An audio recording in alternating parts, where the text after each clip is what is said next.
Okay, we're going to actually have Jane and Charlie come on up. And they are going to introduce our next speaker. Oh, So, hi. Hi. It's Jane. I just want to say hi to Liz right there.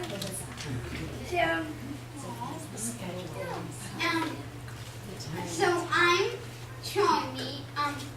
Me and Jane started the NIH in 2011.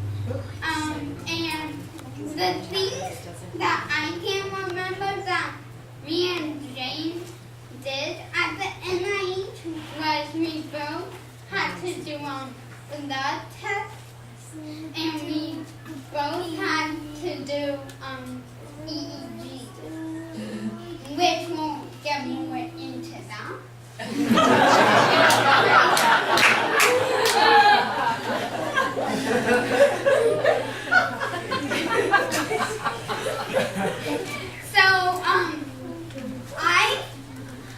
The worst thing I had to do at the NIH was the blood testing. Neither of us didn't like it. So me and Jane loved the NIH because we got to spend a lot of time with our mom and dad. That's my dad right there. So with that I should present to you the Wolfe. All right.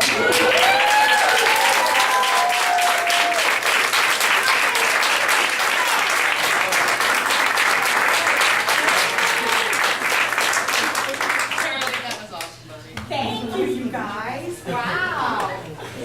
All right, so what we decided, let me see if I can make sure that I do this right. It's not that, obviously. It's the one on the right. Yeah, no, I'm putting that little red part. Center. Where's the Center. Laser. Center? Okay. All right, so what we decided to do was change the program a little bit because after we had the doctor is in yesterday, which was so informative for all of us. So thank you very much for sharing some really great experiences and questions. We decided that what I should really talk about was the clinical protocol at NIH, which I had actually presented in the morning session yesterday, but you guys missed it. So I'm going to do the overview of the protocol, and then we're just going to open it up for some questions and answers from the families that have been there and the families that may or may not want to go that still have questions. Okay? All right. So I want you to notice that this protocol came out of the NIH Undiagnosed Diseases program. So you didn't come to many of you didn't come to the whole meeting, and Dr. Gall presented the Undiagnosed Diseases program, and a lot of the things that we are able to do with glycosylation came out of the Undiagnosed Diseases program because we actually started identifying either new or very rare disorders of glycosylation in that program. And one of the things that Dr. Gall has spent his career doing is figuring out ways to treat or help families with rare diseases. And after many years of working with Dr. Krasnodich, he had some knowledge, but not a lot of knowledge. And so he committed resources as the clinical director of NHGRI for two of our fellows at the time, Christina Lamb and Carlos Ferreira, both of which are now attendings, to really concentrate their area of research on this protocol with Donna and I. So these are the reasons that we started the protocol, and what I want to show you is this is a PMM2 patient that Dr. Krasnodich has followed, who's a lot older now. This is a PMM2 patient.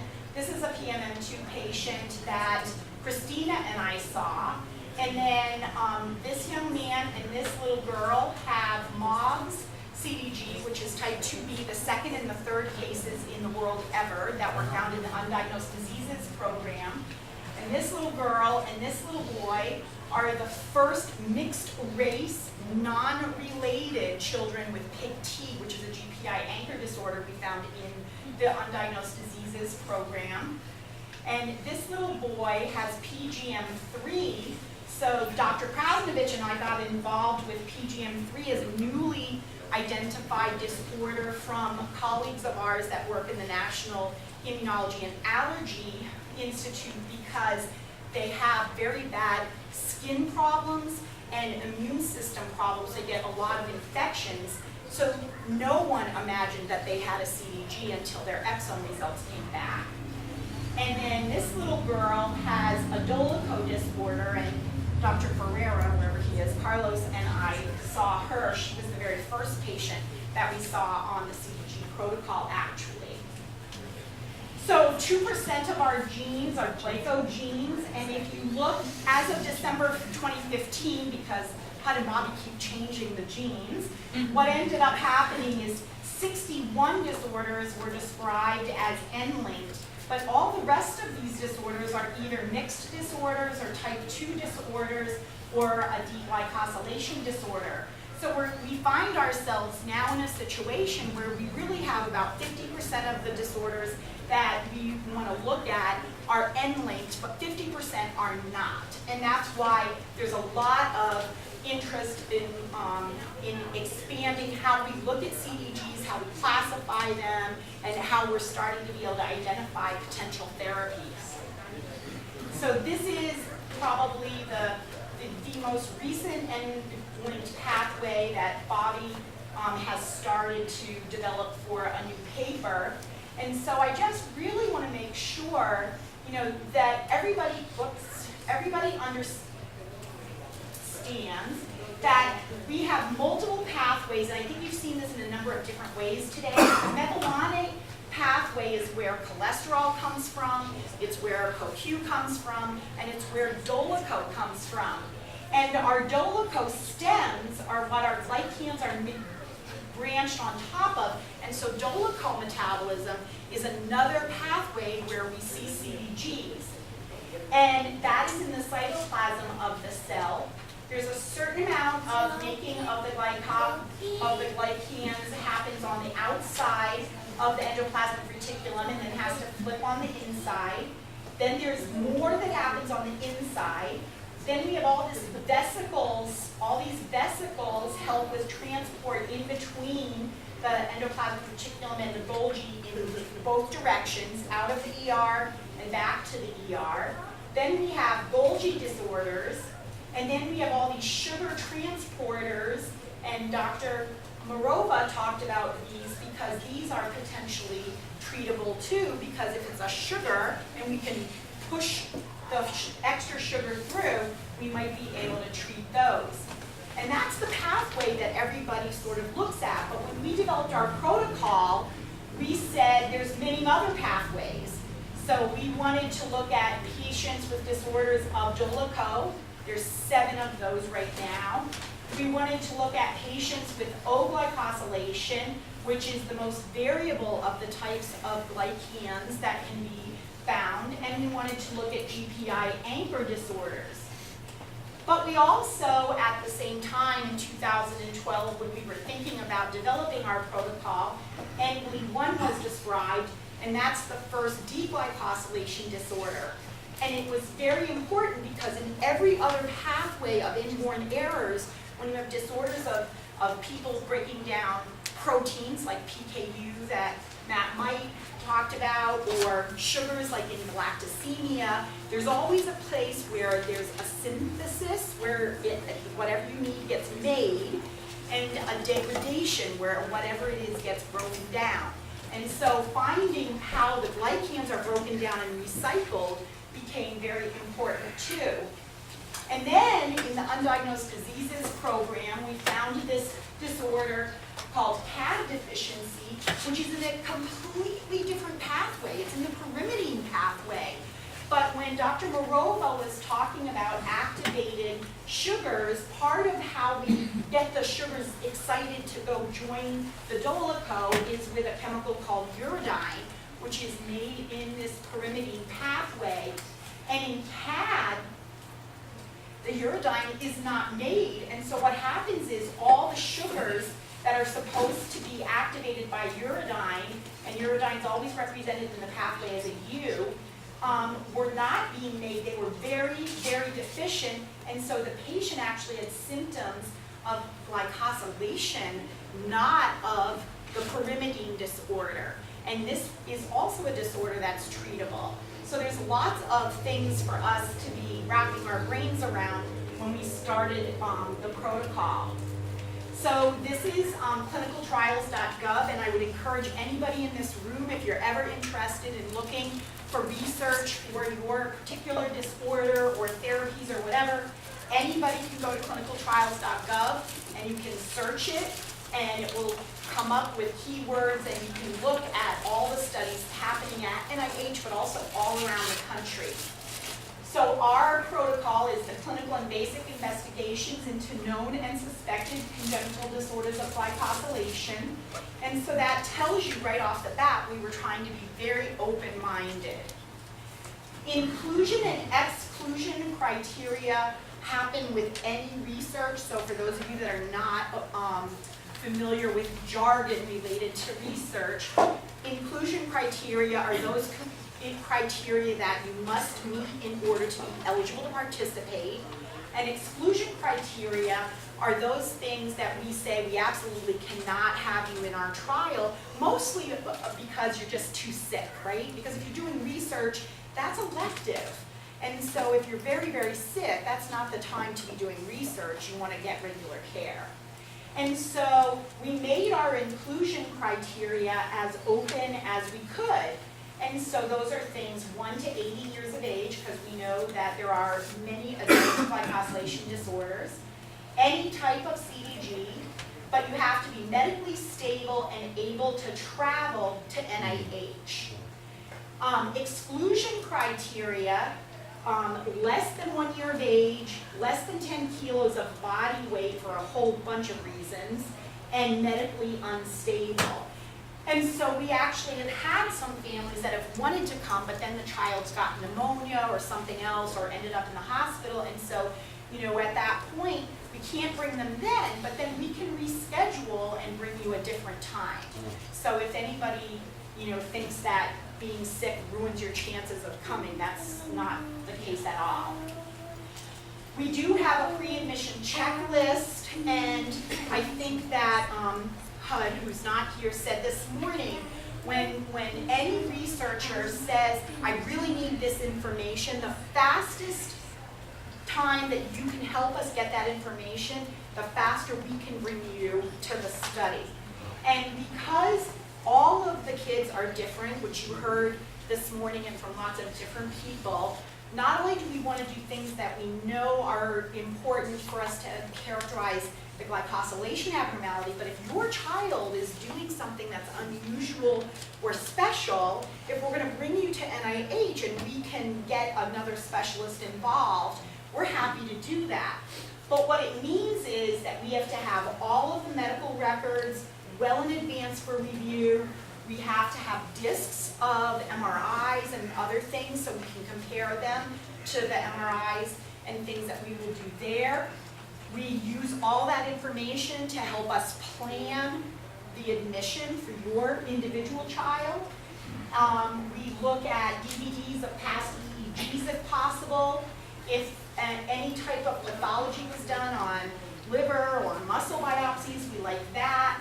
We love family pictures or videos of your child. So if your child has an odd movement or funny thing that they do with their behavior, we just love that information because that helps us really learn about your child and how your child might interact with their siblings or other members of the family. We have a rehab medicine department that's very, very active. So you'll have access to a physiatrist, as Dr. Krasnovich discussed this morning, in physical therapy and occupational therapy and speech therapy. And we do a lot of on-site equipment changes. We can make AFOs if they need to be adjusted. And so our physiatry department really loves for you to bring everything your child is using. That helps them decide what your child might need. The study objectives were really very general. So we wanted to really be able to look at all CDGs and describe clinical and laboratory findings by the same method, the same way on every CDG. And the way we developed that was by looking at the literature and all the things that you've heard today and talking to experts, because we do know a lot about the hematology system and the immune system, with especially PMM2, but we don't know about that on other types of CDGs. And so if there's something that can help a larger number of patients, say like everybody who's type 1 of any kind, or everybody that's a type 2 of any kind, that really will make pharmaceutical companies and industry get excited, right? Because it's more numbers. So we wanted to clarify that. We look at the medical and the family histories. We get consultations from specialists. We do physical exams, actually a lot of physical exams, because Christina or I or Carlos or Dr. Krasnovich will do exams, or one of us will do an exam and the other one is an observer.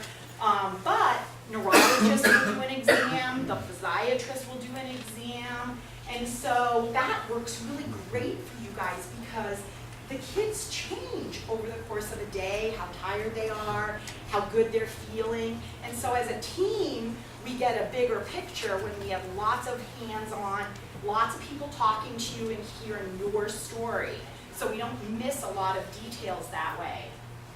We will do DNA molecular analysis if we need to, but so far, pretty much all the patients have come with a molecular diagnosis, but we absolutely pay attention to what those changes are and how they were found, etc. We get fibroblast cultures from skin biopsies, and we get lymphoblast cultures from blood, from the white blood cells, and those are what we use for RNA and DNA and a lot of metabolic testing, and it's also what we can share with all of the different scientists. Those are tissues that they can use for a lot of things. And what we hope to do is follow the children over time. So have you come back to NIH once a year. We won't repeat everything every single year, but what we hope to do is establish what's called the natural history, how children with a certain disorder change over time and how your child in particular is getting better or worse in certain areas, because that may change what you need for therapies at home. And then we would hope that our information would then get used to develop treatment protocols, so information for the FDA, because what happens is, if we don't understand, for example, that all patients that have PMM2 develop a certain type of peripheral neuropathy over time. We know they do. But if it's not documented very well, and you go to the FDA and you say, I want to give these children with PMM2 this drug, and all of a sudden, you start finding all of this peripheral neuropathy that the FDA didn't understand was part of the disease, they'll stop the trial. They'll say, the drug must be causing this. So that's why natural history is super important, because if we can't tell the FDA what we expect is drug or is disease progression or normal symptoms, and you start seeing it once you've started a treatment protocol, the FDA will kill that treatment protocol. And that's something I know none of you guys want. So this information we really, really wanted to gather in a very consistent way so it could be used in the future for trials. You already know from Dr. Lamb and Dr. Krasnovich, it takes a village. The good thing that happens at NIH that is extremely difficult to happen outside of NIH is we can actually bring the village in 1 week. So that's how we developed our schedule. Was we are all very comfortable with CDGs. We also went through the literature and said, what types of problems do most CDG patients have? Who should be involved? And we got every specialist involved from the get-go. So I'm not going to so much spend a lot of time on these lists, but pretty much all subjects, which is what you're called when you participate in a study, although partner is good too, I'm good with that. Everybody we do this for. We do these things for most of everyone, and then we do some advanced things. But the important thing that I want to talk to you about is the schedule. So this is a sample schedule. I have to tell you that the schedules flex a little bit, but in order for us to do the things that we do to gather all the information from the same specialist on every patient with every type of CDG, every single visit, in the same way, is you kind of have to somehow fit in everything. And when you do that, now that we've had a wonderful conversation about routines, there's no routine here. So Christina and I spend a lot of time with families making sure that mom and dad get food, that the children get their food, that everybody's getting rest. We have extra hands around, so if a child is having a bad day or a parent's having a bad day, we help cover things as much as we can, because we just know that you sort of need like a parent survival guide. Because no matter how we try and fix it to get everything done in a week, it's just crazy busy and you will be exhausted. We bring the families in usually on a Sunday and get you home usually on a Saturday. If there's siblings, it bleeds into the next week. And as you heard from Charlie and Jane, we try really hard to have both parents present. And if there is two siblings, then sometimes a third adult, like a grandparent or an aunt or an uncle or a really good family friend, or even if you have a really good nurse at home, we can bring those all to NIH. And so, you know, it is a research study, so we start off the day sort of looking like a real hospital with admissions, and then we do a consenting process and history and physical, and then notice there's blood work day 1, because we have to get some basic blood work, but most of the kids with CDGs have had some element of growth problems, and so the blood that we need for endocrine labs, as you heard from Dr. Miller this morning, and immunology labs, to get all the lab work that everybody else wants to look at, it is a lot by weight. And we're very careful about how much blood we take the whole week and how much blood we take at any given time. So we usually break it up. Then there's an EKG, and then in this case, the neurology consult, and usually we get a video if the kids have any kind of movement disorders, echocardiogram, skeletal survey, and bone age, which is done in parts. So if your child is having a meltdown and you get a picture of the skull and a picture of 2 arms, but no spine, no legs, that's okay. That's something we can kind of be flexible about and add bits and pieces to, but we try and get it done earlier in the week so that we do have flexibility to move it around. On Tuesday mornings, no matter what, we have timed blood work, because on the CDG protocol we do two special tests that are both flow cytometry, a special method for immunology, and one of those they only do on Tuesdays. And so we sort of set it up so we get all the immunology and endocrine labs on Tuesdays no matter what, which means that Tuesday can't be a day that we do sedated procedures. So sedated procedures are always Wednesday or Thursday, occasionally Friday, we really don't like that. We have neuropsych testing, so you heard a lot about intellectual disability. We have the PI that works with us is a neuropsychologist PI from the autism protocol.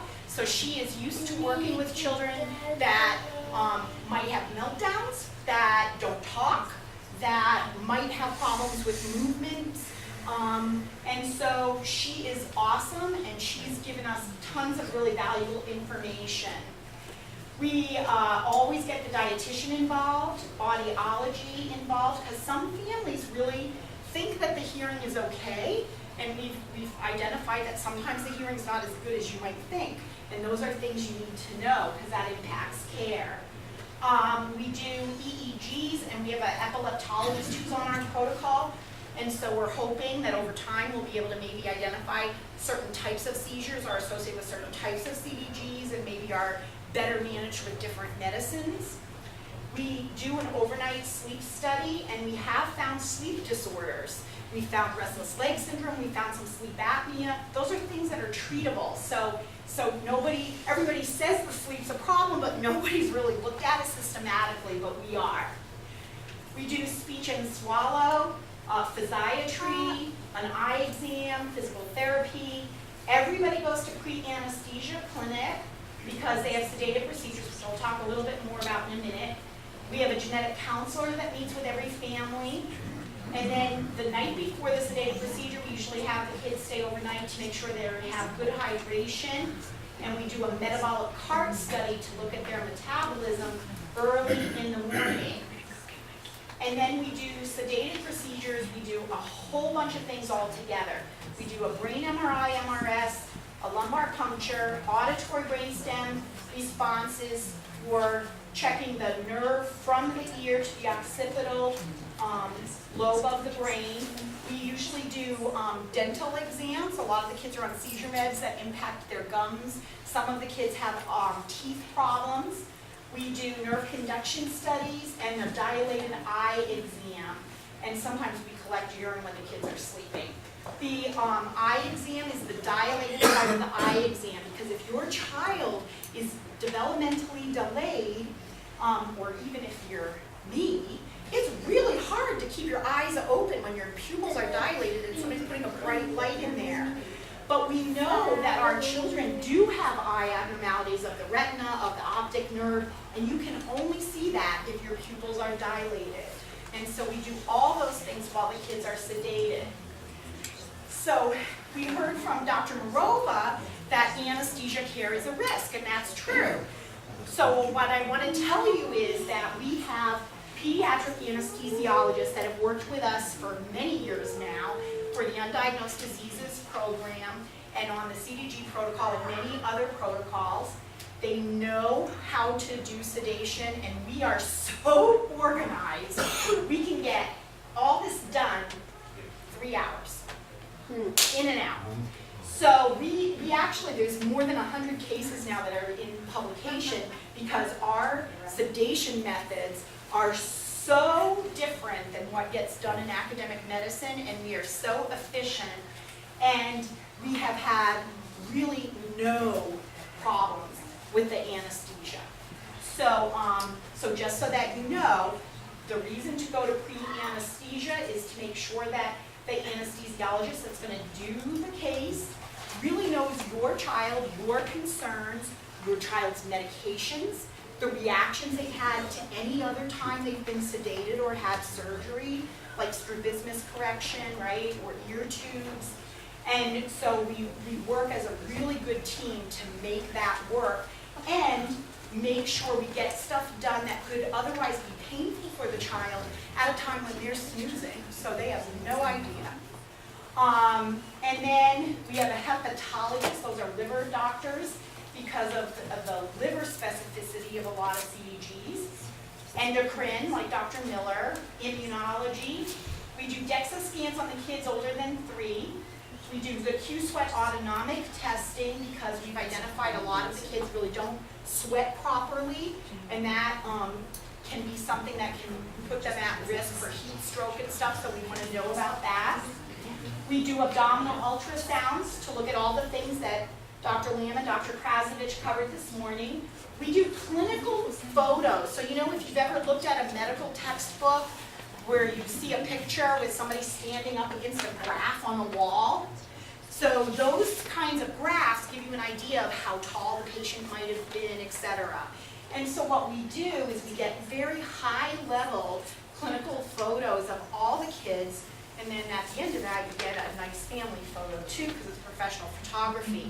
But over time, like for Bertrand, we got to see how he changed, because it was documented what his posture looked like when he was a toddler and how he could hold his limbs as opposed to when we saw him at school age. So those become incredibly important, documenting changes in the kids over time.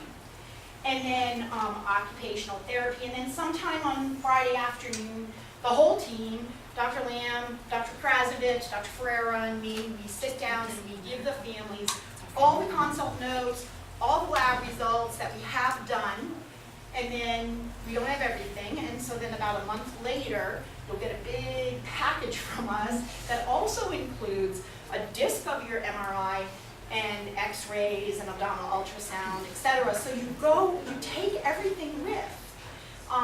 And a lot of the stuff will have NIH header on it with the recommendations. And so that carries weight with schools and other services. So these are the types of disorders we've seen so far. We purposely made a decision that because we had 2 NGLE1 patients from the UDP, and it was a very new disorder just described in 2012, that we would have 50% deglycosylation and 50% all the other disorders, because we really wanted to make sure we were describing everything. And so what we found so far across the board for all types of CDGs that we've seen is CSF abnormalities, some of which are treatable, like dopamine responsive dystonia, low tear production, so dry eyes, which we thought was restricted to only 1 or 2 types of CDGs, but we've seen it now across a broader spectrum. There's different types of peripheral neuropathy depending on disorder. The decreased sweating, I told you about defining the seizures, sleep disorders. We're working with the FDA because we have some supernormal immune responses to attenuated viral vaccinations for German measles and measles. And socialization across the board looked good. So I have a little bit of data from the NGLE1 group only because we didn't look at it with everybody else yet, but we do have some other data. So what this shows you is what we've all heard already. Liver disease is pretty prominent early on, and it gets better over time. So that's good. These are the growth curves for the NGLE1, and they look very similar to glycosylation disorders that Dr. Miller showed you this morning. When you look at the endocrine system and other systems very aggressively, but this is the NGLE1 endocrine data so far. And this is really important because this is our neurodevelopmental data, and what it shows is socialization is really a big strength. That is great because that's all their adaptive behaviors, how they're coping, how they're interacting. That gives you lots of room for learning, and that's really good. And so when you look at these things, we really have been able to look at communication, daily living skills, socialization, motor, and of course we take into consideration the kids are really disabled.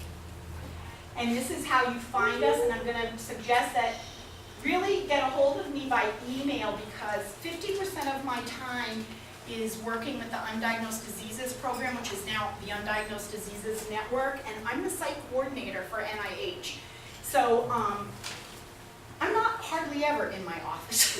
So I also do study coordination, and I'm the primary clinician for our treatment protocol at B743 for mitochondrial diseases. And so the best way to get me is email, and then if there's specific questions, we can set up a time when I can call you and talk to you in your time zone when I know for sure I'm going to be in my office to do that.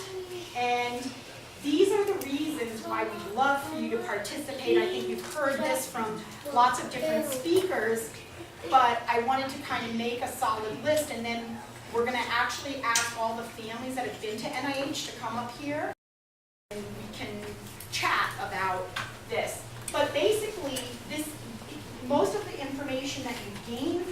participating in clinical research empowers you, because you go away with a comprehensive evaluation of things that maybe have never been looked at all or haven't been looked at for a really long time. And you can take that information home to your home team and make some changes in care. We can clarify what symptoms are real across all types of CDGs, and then that helps with animal model development and other things. We want to make sure that if we identify things which we already have that are generalizable to other diseases, that we get that out, because if we can get more common disease researchers interested in glycosylation, then that brings in more money for all of you guys. It brings in more money to all the labs that study glycosylation. That benefits all of us. We want to also learn how medications might impact CDG patients. And so because all of you are individuals, you come in on different medicines, so we can look at growth hormone, mitochondrial supplements, other types of nutraceuticals.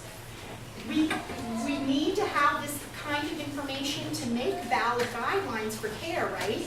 Because all of us that take care of patients have an experience, we have a lived experience, and in our lived experience, we might say, oh, these things need to be checked and looked at and followed, but we don't have the research to say that that's helpful.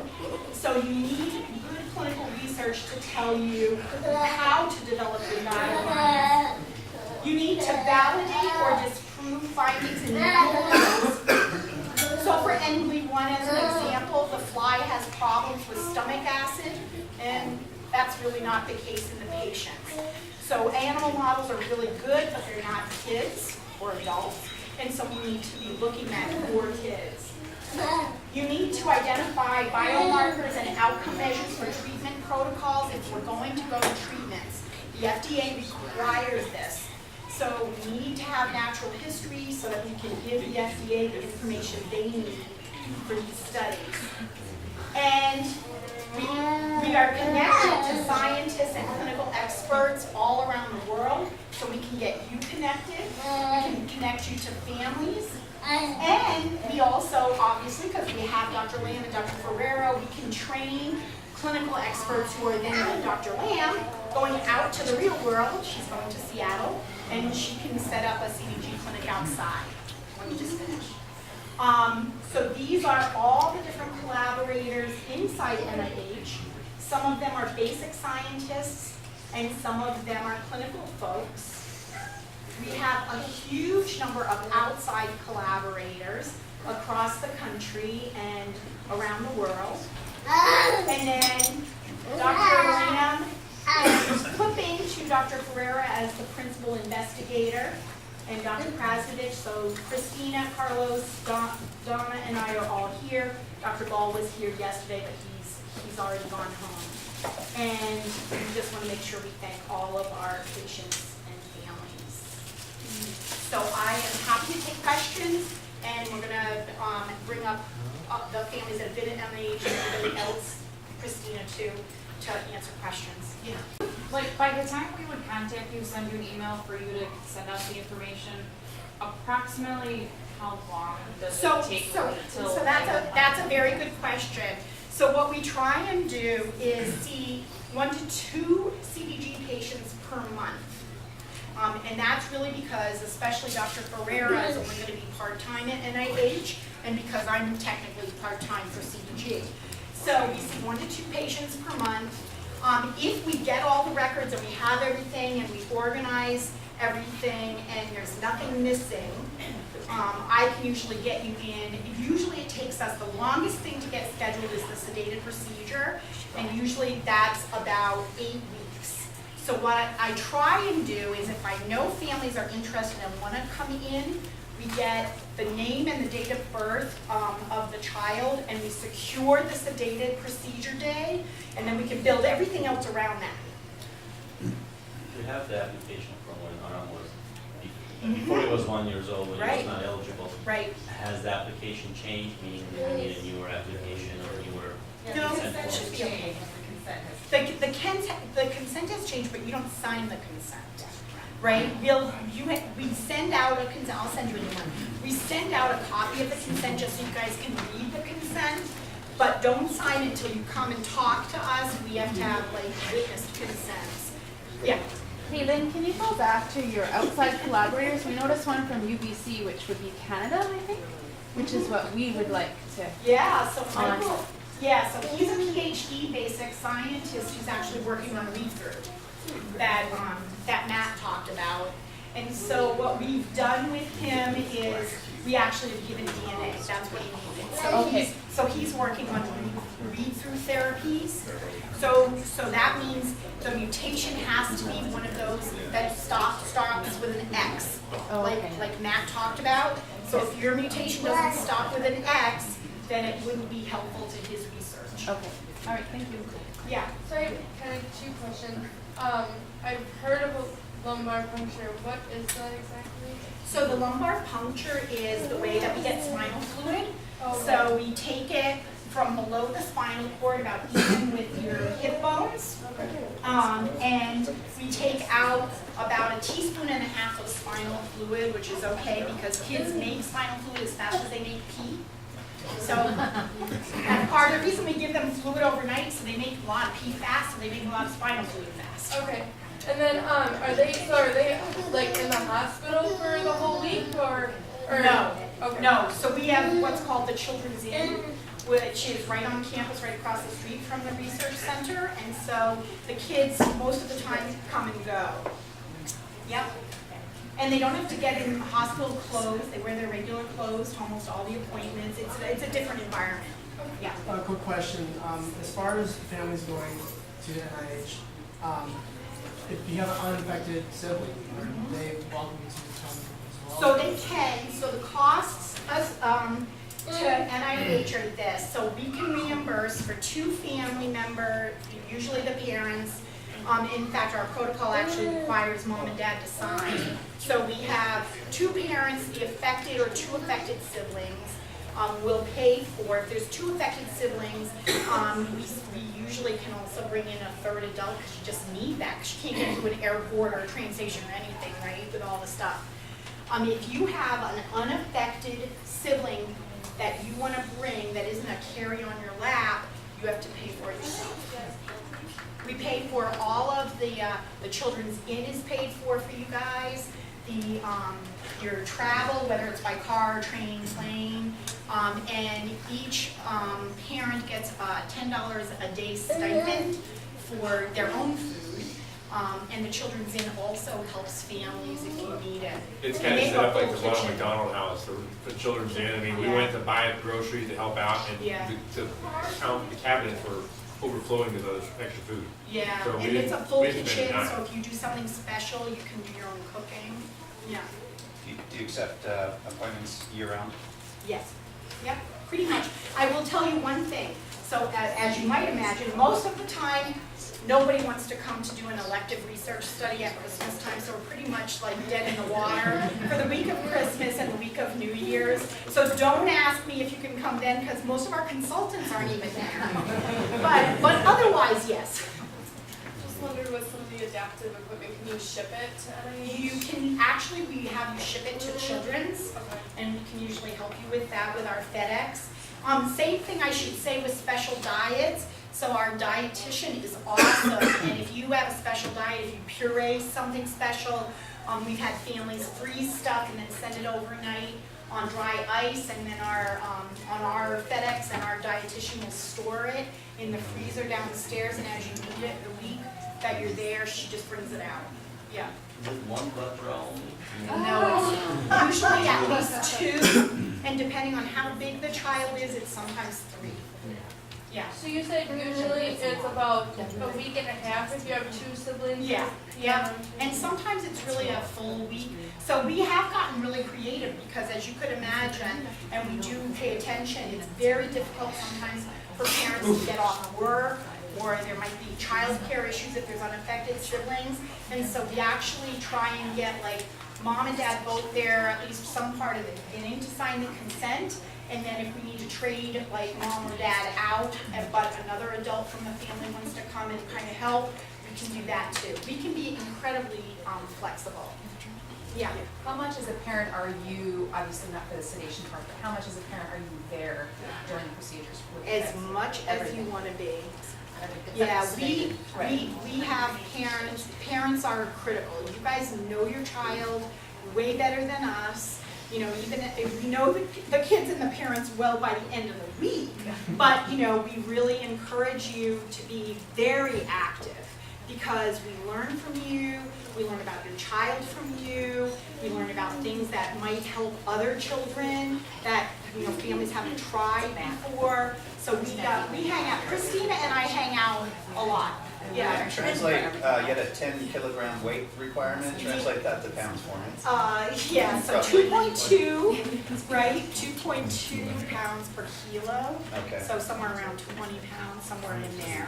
So the problem is this. So, you know, a lot of the CDG kids have failure to thrive and they're little to begin with. That's right. So I'll tell you what happened as the best example. So we have a CDG patient, Christina and I have talked about, who had a very rare CDG. As far as we know, she's only the second of this particular type in the entire world.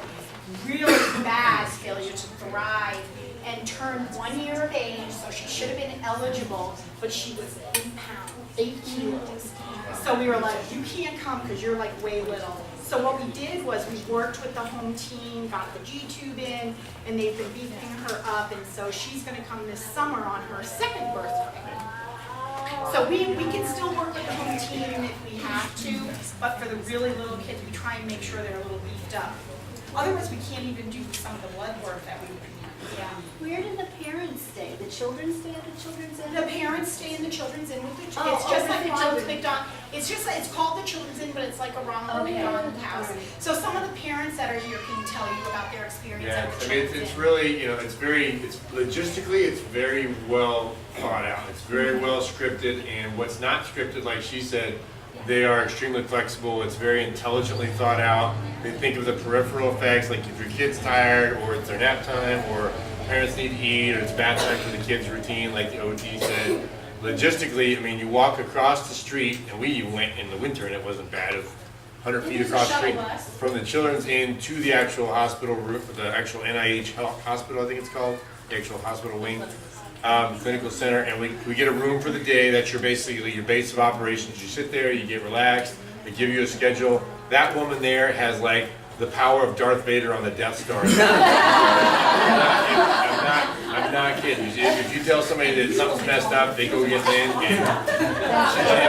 and she's your advocate there. She's our advocate there. And when we went there, the cards were stacked against Lynne because I'm an Army officer and I plan schedules for basic training.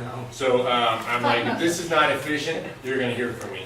And this is on the heels of 35 appointments at St. Louis Children's within a year for him. So you want to talk about the parents talking to the doctors about how things are supposed to be. That's Eileen and I when we got the call for this. So it was very efficient, very smooth. Didn't cost us a penny. All the plane ticket stuff was fantastic. Mom was there with us for a couple days. I was in and out. What else? Carlos, the scariest thing in my life is that man right there. And he took my skin biopsy because the parents have to do it too, just like they do the kids, like we were having a cup of coffee conversation. And I still kind of have a little reminder about, you know, no, not in a bad way, but I always think about that and like, you know, this is the small price I got to pay to remember all the stuff that these guys got to go through. The visit itself was it was similar to the best hospital visit you've ever had. It's still a hospital visit. You're still going through the IVs and all that kind of crap, and there's still stuff hanging off the kids. And you know, Charlie and Jane are pushing Ben up and down the hall with IVs dangling off. But it was like any of our best hospital visits. Where we've had worse hospital visits, and it was one of our good hospital visits. You know, I can't complain about any part of it. Super flexible, super organized, very efficient. In a word, I would say that this is the WMD against our kids' battles. Because this is, that slide she showed with all those guys, you know, on their home turf doing their stuff and talking together in a controlled environment, that's the big weapon versus, you know, little bits of stuff from your home hospital and other stuff from your pediatrician, other stuff from your x-ray labs. They got it all right there. It's their stuff. It's their people. They got you know, there's no roadblocks to actually getting clear communication in their building. So they own the turf and they make it happen on their Oh, turf. and you learn so much about your own kid during that week. I don't know how much paperwork and printouts of swim floaties stuff I went home, and I mean, stuff that we've never even thought about before. It's like, you're gonna get this, and you're gonna get this, and then you're gonna do this. And it's like, wow, why did I not think of that? So, it's amazing. It was a stressful, busy week with not much sleep, but it was the best thing we've ever did. I mean, Is this a one-time thing, or are you going to try to do some serial visits? So we're trying to see the kids at least once a year. Oh, So I will tell you that, you know, for some of the things like Dr. Krasnovich and Dr. Lamb brought up, you know, like getting abdominal ultrasounds and stuff, for sometimes, especially now, it's hard to get some of those things paid for by insurance outside of NIH because there's no clinical indication if the kids aren't sick, right? And so that's part of the reason why when we started working on the protocol, when we send out the packet after everybody's reports are in, which is about 30 days after discharge, we send everybody discs of everything, because then, you know, if your child's in a car accident or something and somebody's looking at their kidneys or their liver, you can say, wait, I have a disc of what their baseline is. And so I think that's really helpful for you guys, and we work really hard to get you all that stuff. The repeat visit is the same protocol? No. Or is that just small? Well, it's the same protocol, but very good question. So it's the same protocol. We're obviously not going to sedate kids and do lumbar punctures and skin biopsies every visit. We're just not. And so what we've tried to do is, as we've put everybody with different CDG types through the whole first year protocol, then we tweak it, and we've figured out already some things that we need to do with NLE1 that we won't need to do with PMM2 or ALG6 or whatever. We'll do some other things with MOGS too, but so we've already made those adjustments. But the first year is the toughest because that's baseline everything. One of the first things we learned quickly was our son is 16, so we had 16 years worth of information to try to get from hospitals. You need to start really, I think we decided in January that we were going to come in April, and I started in January, and we were clamoring at the end to get records, because when you call and you get medical records, sometimes it's the hospital policy to only give you the most recent 2. Well, it doesn't say that on the website, so I didn't know that, so I was calling on Lynne saying, do you have everything? And she's like, oh, I got the last 2 years. So you're calling the hospitals again. Some hospitals require you to call every department individually to get things put on discs and such, so it took us about 4 months to get everything sent to Lynne. But in return, when we got the information from Lynne, ours was like an 85-page document with the CDs and the discs and everything. We took that to St. Louis Children's Hospital. We said, scan this into his file, and any question they've ever asked us, we say, have you referred to the NIH report?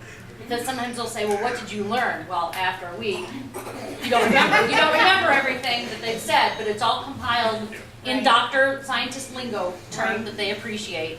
And that was really, really, really helpful. Yeah. But collecting information was a challenge, not for you, but from, Oh, no, you know, when your for kid us has been, too. yeah. It's for But us she will too. give you like one form, it was really helpful. She'll fill out the release of information of what she wants. You send that to all the hospitals, and they understand the lingo that Lynne wants. And if there's a question, they defer to Lynne. They don't necessarily call and ask the parent. But I will tell you guys that there are some hospitals, Christina and I know, that absolutely will not honor the NIH release, and they want you to sign a release that has their letterhead on it. So just be prepared for that. And actually what I started telling families is go to your hospital, get their release, fill that one out first, and then we move on. Because it's just that particular piece gets tough. And as a lesson learned, even if you go to the hospital, just get the records for yourself anyway, and have a copy on Google Drive or whatever. Keep it on a thumb drive if it's an MRI or whatever. But just you never know when you're traveling when it might be needed. I mean, we had the data with us when we went to New Orleans, and we had to go to the ER there for some reasons. And we had the data, and it was good to have the expert doctor there to answer the questions, but it comes in handy when you can be portable, because realistically we don't live in a age where electronic records are a reality. The sleep question, I asked Matt, his son has been there twice, so he's gone through it. 3 times. Oh, 3, sorry.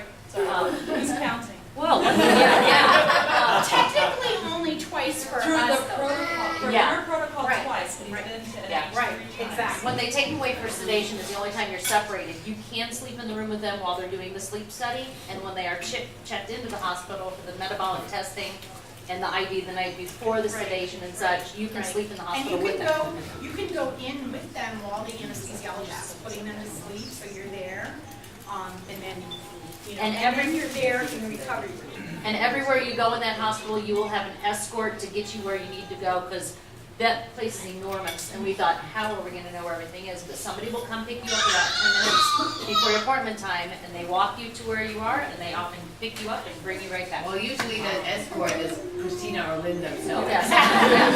Often. Yeah. Turns out. But it won't be Christina anymore. No, she has to come back. She has to come back, sorry. We're working on that. Other questions? Any questions for the families? Because we have lots of families here that have been here. Yeah. So the first year that you go, it's a week. The following year, is it still a whole week? So it's probably going to be close to the week, at least for some types. Yeah, especially if you have 2. But our goal is that we hope to be able to get it down to maybe a couple of days, because we do that for following on other protocols. But one of the things that we've identified, as you guys already know this, there's no comprehensive studies on any CDGs. So even though we've known about PMN2 since 1980, nobody, experientially, Dr. Krasnovich has a filing cabinet that has the entire natural history of PMN2 locked in it. But it's not published, and so we can't use it, but we can pick her brains clean, and we do on a daily basis, right? So we need to get systemic data done, and then we need to get it out there. And so when you're a fellow, They hired Lynne and Christina 20 years after I started. yeah, that's right. But I have to also say, because you heard this from HUD, one of the other things that has to happen when you're a fellow is that you also not only are supposed to learn all this stuff, but you're supposed to be the one to write all this stuff. So part of getting Christina out of NIH is I have to make sure she's not too busy with patients, because she has a lot more writing to do. What else? Any other questions, or any questions for the families, or any other families that have been there want to add anything that hasn't been said? I think one of the greatest things Christina does is after you're done, she will compile your child's entire medical history into 5 pages. So when you go to doctor's offices and it says, tell us about how many surgeries your child has had, you don't go, oh sweet God, how many times do I have to pull this form out? You can pull her form out, which is condensed and has every factor in it that is important. We call that our database, and the reason we ask for all the medical records in advance is exactly for that, but it's mostly internal survival, right? So we can't send all your records to every consultant, but we want every consultant to know your child. And so we have this database form that has all the birth history and developmental history and med list and all that stuff. And Christina or I spend hours on the phone with you before I should have we given you get credit, there. sorry. And no, that's okay. I get It was just her name credit. on it. And then we have those forms in condensed form, so we send those to all the consultants before they see you. So it's not like when you go to the doctor's office and you say, oh, I'm here because I need, my seizure looked at and been referred to them, and they say, oh, do I have your old medical records? We make sure all our consultants have info ahead of time. Can you elaborate a little bit more, additional medical information made available to the community and also the doctors that are taking care of your child or adult? Can you shed light on the sharing of the biomarkers, biomaterials, and other things that may have impact on research? Right. So what we end up doing is either in publications or with your permission sharing like fibroblast cultures or lymphoblast cultures. All of that goes out blinded. So there's nobody's name on it.